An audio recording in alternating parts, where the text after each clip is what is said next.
mong này chơi ni free ni pepang wat yang bun sang kap yang kemem dung tlai yet le ruat ve rak ne bu lu ta tlai tu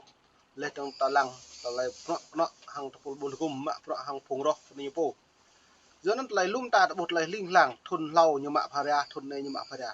yo kut ta le cái thun lau như mạ pharia le thun ne như mạ pharia nó tạo bu ka xem lang te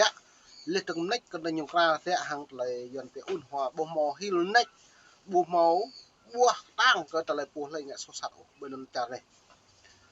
yen to bolum ta nui himpa nyu pomin pi pang nyu pro nya ngak đôi về đảng cộng sản này như là cầm bộ một puh lai tùy kẹo nek te nyu sama ka rh nhiều hr na lại về là liên âu mạ pro te nyu kyang mạ đọa hi hang lấy tươi tươm te nyu mang lấy sim le mang hang lấy phui bong dân đang càng mạ đoạn do gật giờ ta độc na đang cộng sản Việt Nam nhiều bộ tụ u cờ pro hàng lấy nào hàng lấy cùng góp lê tương nào lấy tu khắp bab cầm nước pol cả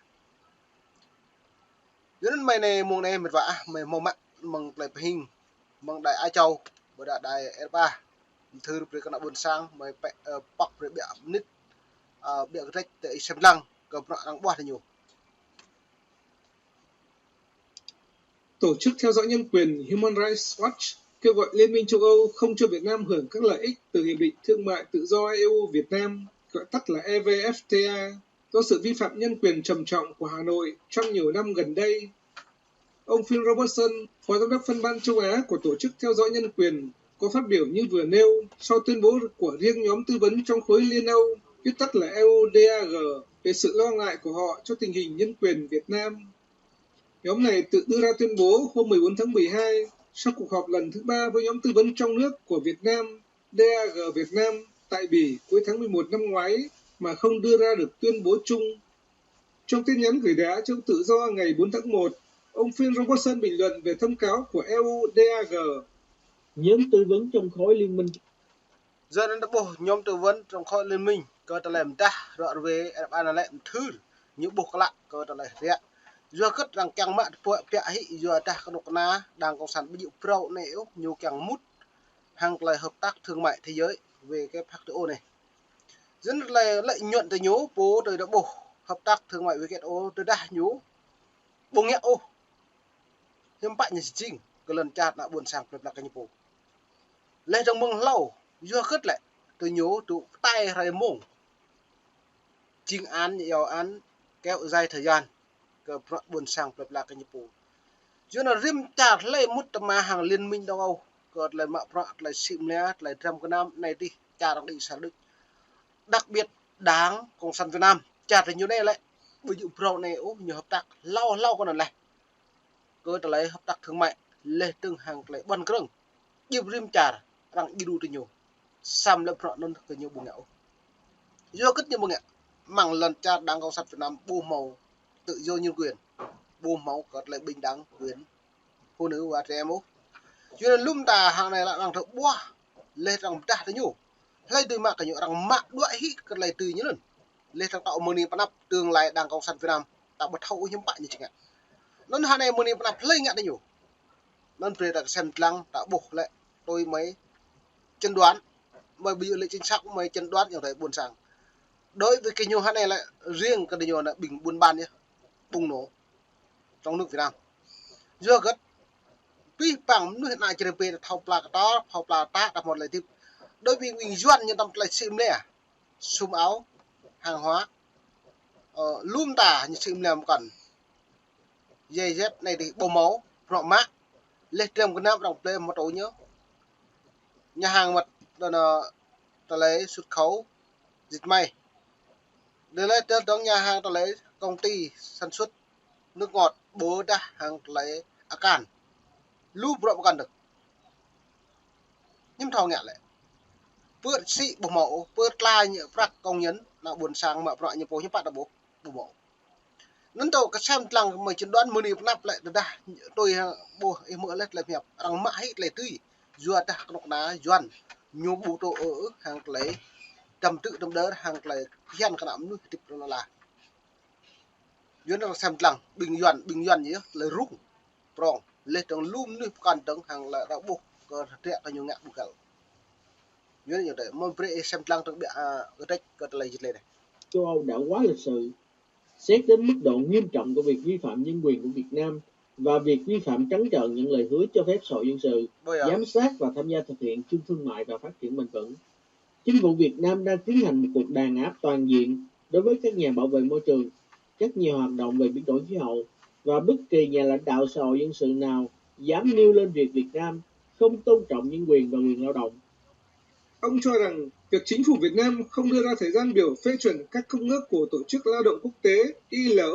như đã hứa cho thấy mức độ dối trá mà họ đang làm. bây giờ Ông kêu gọi khối 27 quốc gia nó nên tạo bộ hơn là thương mại với cái phát ô này là hiếm bạ tôi những quan rừng bà đang hàng lại bờ đuôi lệ trưng như dòng thư lúc chú lớn vấn cha kiang tụ chum mút ma hàng phụ nhú lệ tụ yua hàng trăm phần em nhú mò này sam ta lại non hiếm bạ cái nào nhú kiang rằng mạ này tụ play nồng nọ như đuôi sam mang khuôn khổ mang ta lại luật nhân quyền này lại hiệp ước mang thế giới này như buông ngạo giờ đến hạn này là thôn này lại 2024 đấy tạo cái bộ như tạo bộ cũng loại như buôn rừng tam hiếm bạ mong bấy mà mong 2004 2003 học cái đọc tam biết nào buồn sang lại bị PR lên đường hàng lại xịm lem nồng nọ rằng càng tụ chum nồng nọ cái nhủ xị làm một phê còn một tô cà phê từ đây những bộ màu một ô coi ta lại thương mại với cái ô này lại rằng play làm sự kiện cà phê một đồ 5.000 một đồ bữa đây đã nhiều một thêm bạn mang non rằng play như tô 30.000 lời cấp đôi cái nân xăm ra này tôi muốn đi nạp tôi bộ này bộ thầu này lời hàng hóa trong cái nạp này thì cái nào như sĩ xuất khẩu quốc đấy đi mang non diplom cái chơi lấy diplom cái đây lấy diplom cái chơi lấy diplom đà ta đà cà phê đà tiêu đà cất trong cái nạp như sĩ xuất khẩu các quốc đối với hàng hóa cho Mỹ lại như bột một xâm nhập dưa cất nhiều bột một nhiều bột màu nhập chất lượng hàng đằng xa đo mang nó nhiều mang lại hiện khuôn khổ trong luật công ty thương mại thế giới này lại mang vấn đề nhân quyền là nhiều mẫu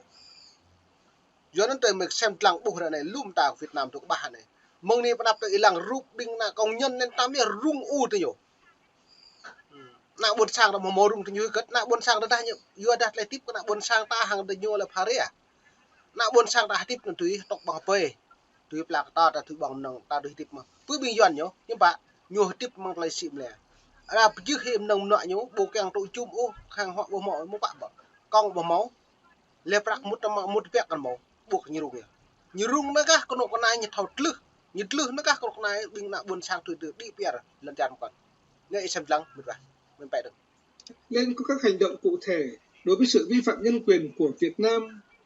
Thay vì tiếp tục bị đùa giỡn, Liên minh châu Âu nên bắt đầu vạch ra các biện pháp để bắt đầu thu hồi các lợi ích theo Hiệp định Thương mại Tự do Liên Âu Việt Nam, cho đến khi Hà Nội thực sự duy trì các cam kết bảo vệ quyền lợi, cho phép thành lập các công đoàn độc lập và thực hiện các cải cách môi trường thực sự, song hành với xã hội dân sự.